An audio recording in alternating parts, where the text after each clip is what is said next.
मेरे दोस्त, सबको ना मजाक लगता होगा कि मेरे बारे में सुनकर, मेरे बारे में सोचकर कुछ ना कुछ लोगों को हंसी आती होगी, किसी को गुस्सा आता होगा, किसी को कुछ आता होगा, किसी को कुछ आता होगा, है ना। लेकिन यार देखो, ये मजाक की बात नहीं है। कोई भी इंसान, कोई भी इंसान, चाहे वो एक मर्द हो, चाहे वो स्त्री हो, चाहे वो पुरुष हो, चाहे वो स्त्री हो, उन दोनों में से कोई नहीं चाहता कि उसकी शादीशुदा जिंदगी की जो डोर है वो टूट जाए। कोई कभी नहीं चाहता। हालात ऐसे बनते हैं कि उसको ना चाहते हुए भी तोड़ना पड़ता है। शुरुआत में मुझे मुश्किल हुई थोड़ी सी, क्योंकि यार रिश्ता था, इतने 3-4 साल का रिश्ता, साथ में रहे, एक लगाव सा होता है। प्यार तो नहीं कहूंगा, लेकिन लगाव सा हो जाता है। देखो यार, एक किसी पिल्ले को, हम किसी कुत्ते को भी पालते हैं ना, तो लगाव उससे भी होता है। ठीक है। लगाव हर किसी को किसी से हो जाता है साथ में रहते रहते। लेकिन जब आप, लगता है जब आपको कि हाँ यार इसको मैं बहुत, जैसे मान लो आप एक किसी कुत्ते को पालते हो, उस कुत्ते को आप इतना प्यार करते हो, इतना प्यार करते हो, है ना, इतना प्यार करते हो, लेकिन वही कुत्ता अगर आपको काटने को दौड़े ना, तो आप उसको अपने साथ रखना नहीं चाहोगे। क्या आप रख सकते हो, बताओ मुझे। नेहा को जब मैंने इतना उसको समझा, इतना सब कुछ किया, ठीक है, माना मेरी भी शुरुआत में गलती थी, मैंने उसको बहुत छूट दी थी, जिस वजह से इतना सब कुछ हुआ, है ना।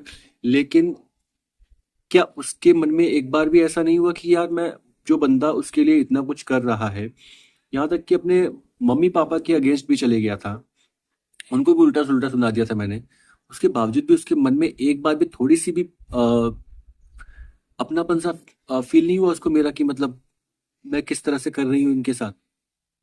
मतलब यार, एक तो बंदा सामने से तुम्हें यार पुचकार रहा है, तुम्हें पाल रहा है, हर एक चीज, तुम्हें पैसे भी दे रहा था। मतलब पैसे देने का मतलब है तुम्हारी जो जरूरत है, अपने औकात औकात के हिसाब से मैंने जो कुछ कर सकता था मैंने वो सब किया। लेकिन उसके बावजूद तुमको वो चीज हजम नहीं हुई। और जब हजम नहीं हुई तो फिर मैं क्या कर सकता हूँ उसमें। और जाहिर सी बात है, अगर कोई मुझसे ये बोलेगा ना कि यार, जैसे मेरे पे नेहा ने इल्जाम लगाया था कि मैं, हवस पूरी करी है मैंने उसके साथ। लेकिन आप मुझे एक बात बताओ, हवस का मतलब क्या होता है। उसके मायके में जब मैं रह रहा था, वो उसने खुद गवाही दी है ये चीज की, सामने वाली भाभी को, हमारे घर के, एक बार बोला था उन्होंने कि भाई 1 साल तक हमारे बीच में कुछ नहीं हुआ। खुद सोचो, जो इंसान कह रहा है कि 1 साल तक हम दोनों के बीच में कुछ नहीं हुआ, तब मैंने उसका साथ नहीं छोड़ा, तो उसका कहने का मतलब है कि मैं उसको, उसके साथ हवस पूरी करता था। और उसने जब हवस पूरी करवाने के लिए मेरे को मना कर दिया, तो मैं उसको मैंने छोड़ दिया। और उसका मतलब ये है, इसका कहने का मतलब क्या। यार हवस पूरी करने के लिए ना इंसान कहीं भी जा सकता है, बहुत रास्ते हैं। अगर हवस ही पूरी करनी होती तो रास्ते बहुत हैं। 2022 से लेके अब तक भी रास्ते बहुत मिल चुके होते हैं मेरे को। बहुत मिल जाते हैं रास्ते यार। तुरंत जा सकता हूँ मैं, सारा काम हो सकता है मेरा, अगर यही काम करना होता तो। आज तक यार मैं बस इतना बोलना चाहूंगा कि जिंदगी में यार उसके साथ रहा, उसके साथ जैसा भी मेरा संबंध रहा, चाहे अच्छा रहा, शुरुआत में नहीं था बढ़िया, फिर धीरे धीरे सब कुछ सही होता गया। फिर मैंने कहा चलो रिश्ता निभाते हैं, निभाता गया, निभाता गया, निभाते निभाते निभाते निभाते जो पति पत्नी के बीच में संबंध होता है उसको उसने हवस का नाम दे दिया। तो किस तरीके से मैं उसके साथ दोबारा रहने के लिए सोचूं। आप में से कोई मुझे बताओ, किस तरीके से सोचूं मैं। जो इंसान मुझे एक पति पत्नी के संबंध के रिश्ते को, वो मुझे हवस का नाम दे देती है कि मैंने उसके साथ हवस पूरी करता था, तो आप खुद सोचो कि क्या आप रह पाओगे। मैं रहने को रह लेता। देखो, शुरुआत में रिश्ता ठीक हो सकता था। अगर सच बता रहा हूँ, अगर वो कुहू को लेके आती रहती ना, मैं खुद कह रहा हूँ, जैसे कई लोग हमारी गली के लोग बोल भी रहे हैं कि रिश्ता ठीक हो सकता था अगर नेहा जाती तो वहां पे कुहू को लेके मिलवाती। मैं कहता हूँ शायद हो सकता है, ठीक हो सकता था, सही कह रहे हो वो। हो सकता था, शायद हो सकता था। कंफर्म नहीं बोलता, लेकिन शायद हो सकता था। 1% चांस था तब भी। लेकिन जो ये लेके ही नहीं आ रही, इसको तो विश्वास ही नहीं है मेरे पे। मुझ पे विश्वास था कुहू को लेकर कि हाँ कुहू मेरे साथ रहती है तो इसको टेंशन नहीं रहती है। हम कभी बाहर जाते थे तो ये हमारे घर पे नहीं छोड़ते कुहू को। क्यों? क्योंकि यहाँ पे इसको विश्वास नहीं था किसी पे भी। और अब इसको 2022 के बाद से तो, 2022 से तो मुझ पे भी विश्वास नहीं रहा, क्योंकि मेरे साथ भी कुहू को अकेले भेजना चाहती ही नहीं है। मैंने इसको बोला था कई बार, मैंने बोला कि मैं लेके आता हूँ, मैं खिलाता हूँ उसको, ये वो, नहीं मानी वो। भाई 2022 में भी मैं इससे फोन पे बीच बीच में बात करता रहा हूँ, 2022 में भी। लेकिन कहते हैं ना कि वो बात इसके मन से नहीं आ रही थी। जो एक फील होती है ना, एक फीलिंग होती है ना कि हाँ यार, रिश्ता निभाने वाली बात हो रही है। ये रिश्ता निभाने वाली बात नहीं है, बस अपने पास साथ रखने की बात थी वो उसकी। जो भी बातें हो रही थी, एक बार भी इसने पूरा रिश्ते को मजबूत तरीके से चलाने की सोची नहीं। क्योंकि उन दौरान इसने मेरे को धमकियां भी दी, मेरे को कहते हैं ना, उस तरह से उस तरह से अपने ओर आकर्षित भी किया कि मतलब मैं उसके साथ एक बार करूंगा तो मेरी चाबी देगी बाइक की, दूसरी वाली है ना, इस तरह से भी किया। और धमकाया भी, पुलिस की धमकी भी दी, न जाने क्या क्या नहीं किया इसने। यहाँ तक कि कोर्ट में केस फाइल कर दूंगी, केस कर दूंगी, ये भी धमकी मिल दे चुकी थी मुझे। कौन सा ये संबंध निभाने वाली बात थी कोई है? कोई भी एक बताओ मुझे, कोई थी क्या? तो मैं कैसे इसके साथ रह लूं? जो 4 साल में मुझे इंसान मरने तक के लिए पहुंचा सकता है ना, वो आगे चल के मेरे साथ बहुत कुछ कर सकता है। बेशक से हो सकता है वो सुधर भी सकती हो, मानता हूँ, चलो मैं 1% मान लेता हूँ कि वो सुधर सकती है, मान लेते हैं। लेकिन कुत्ते की दुम कभी सीधी नहीं होती है मेरे भाई। ये उसी तरह है, ये कभी सीधी नहीं होगी, मुझे पता है। बाकी तो आप लोग जैसा सोच रहे हो मेरे बारे में, टिप्पणियां बना रहे हो, कुछ भी बोल रहे हो, भाई देखो यार, सिंपल सी बात मैं आप लोगों से कहूंगा कि देखो यार, कई लोगों ने मुझे कहा कि भाई, यूट्यूब पे भी मेरे को कई लोगों ने कहा कि भाई तुम अपनी जो वाइफ की जो आईडी है हमें दो प्रोवाइड करो, हम उससे एक बार पूछेंगे, बात करेंगे कि भाई क्या है क्या नहीं है, क्या मैटर है, क्या ऐसा सच में है क्या। भाई देखो, जो इंसान आसपास के लोगों तक को झूठ बोलती हुई आ रही है, वो क्या आपको क्या बोलेगी? वो ये बोलेगी कि हाँ मैंने किया ऐसा? वो तो सीधा मना करेगी। अभी उसने मेरे पे झूठे उल्टे इल्जाम लगा दिए हैं, पुलिस की धमकी देने की बात करी मेरे को। सोचो, अगर मैंने आपको आईडी दे दी तो यार मेरे सच में केस हो सकता है उस तरीके से, अगर देखा जाए तो। वैसे देखा जाए तो नहीं भी हो सकता है, लेकिन मैं रिस्क नहीं ले सकता। मैं रिस्क नहीं ले सकता।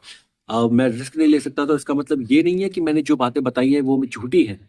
अगर वह झूठी है तो भाई देखो, कलयुगी दौर में आपसे ये तो नहीं कहूंगा अगर मैं झूठ बोल रहा हूँ तो मेरे को अभी मौत आ जाए, मेरी जुबान वो कहते हैं ना, मेरी जुबान जो है फिसल जाए, मतलब जुबान से मेरी आवाजें बंद हो जाए, यानी मैं बोल ना पाऊं, मेरे कान बहरे हो जाए। ये सब नहीं बोलूंगा मैं, मुझे पता है कलयुग का दौर है भाई, ऐसा कुछ नहीं होता बोलने से।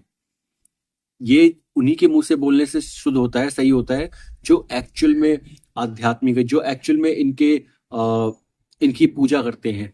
अगर वो कह दे या वो कर देना उस चीज की पूजा, तो यकीन मानो कि यार हो जाएगा वो चीज।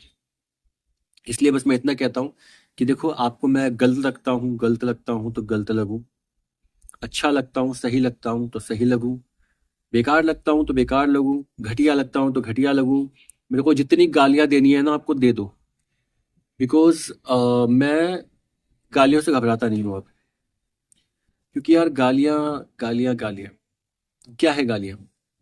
मुझे आप में से कोई भी इंसान अगर गाली दोगे ना, तो वो गाली मेरे को नहीं लगेगी, क्योंकि मैं उसको अपने ऊपर नहीं लूंगा। अगर मैं उसको अपने ऊपर लूंगा तो मैं आपको भी गाली दूंगा।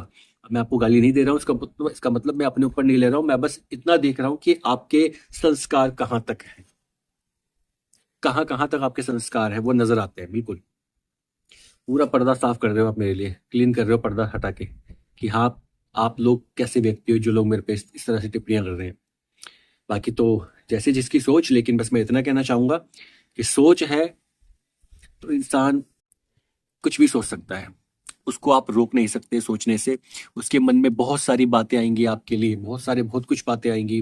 देखो यार, मैं बहुत कुछ बोल सकता हूँ, लेकिन मैं नहीं बोलूंगा उतना, क्योंकि यार देखो, मेरे वो संस्कार नहीं है कि मैं इस तरह से मैं किसी को फालतू फालतू बातें बोलूँ। हाँ, बीच में कुछ गलतियां मेरे से हुई हैं, 2 दिन, 3 दिन, 4 दिन, एक हफ्ता, और उसके लिए मैं माफी मांग चुका हूँ। और सभी से मैं दोबारा से माफी मांग लेता हूँ, आप सभी से जिन लोगों को मैंने तकलीफ पहुंचाई थी। और बाकी तो आप लोग बस इतना जानते हो कि मैं कैसा हूँ, मैं कैसा नहीं हूँ, जो मैंने बताया वही आप जानते हो। और आई नो कि मेरी एक तरफा बात पे आप लोग सच नहीं मान सकते, लेकिन कोई दिक्कत नहीं है, आपको मानना ना मानना वो आपके ऊपर है, कि वो आपकी सोच है, वो आपके मन के अपने विचार है। मैं आपको कोई दवा घोल के तो पिलाऊंगा नहीं कि आप मान जाओ मेरी बात, बाकी तो वो आपके ऊपर है। बाकी तो देखो, और जिनके साथ मैंने बुरा व्यवहार किया था, उसके लिए मैं माफी चाहूंगा। ठीक है। और बस इतना कहूंगा कि आप लोग भी मस्त रहो, जीवन में व्यस्त रहो अपने जीवन में, और स्वस्थ रहो। और टेंशन मुक्त रहो, टेंशन को टेंशन नहीं देना। और जिंदगी में कुछ भी आए परेशानी तो उसको सोचना नहीं है, उस पर विचार करने की आवश्यकता नहीं है, छोड़ दो उन बातों को, मिट्टी पाओ उन बातों पे ना, मिट्टी पाओ, कोई दिक्कत नहीं है। बाकी आपको मेरी वीडियो अगर पसंद आई हो तो प्लीज़ वीडियो को लाइक करें, कमेंट करें, फर्स्ट टाइम हो तो चैनल को सब्सक्राइब करना और बेल आइकन प्रेस करना मत भूलना, ताकि आने वाली वीडियो की नोटिफिकेशन और लाइव स्ट्रीम की नोटिफिकेशन आप तक पहुंच सके फुर्र से, ठीक है। बाकी आप लोग यहाँ तक अभी वीडियो देख रहे हैं आप मेरी, तो आप सच में मुझसे बहुत प्यार करते हैं, उसके लिए बहुत बहुत शुक्रिया, हृदय की गहराई से बहुत बहुत धन्यवाद आप सभी को। आप सभी को जय श्री कृष्णा, हर हर महादेव, जय मां भद्रकाली, सदैव प्रसन्न रहिए। महादेव और माता रानी से यही प्रार्थना है कि आप लोग हमेशा मुस्कुराते रहें, खुश रहें, और आपके जीवन में कोई भी परेशानी आए तो वो खुद से अपने आप दूर हो जाए। जय मां भद्रकाली, हर हर महादेव, नमस्कार।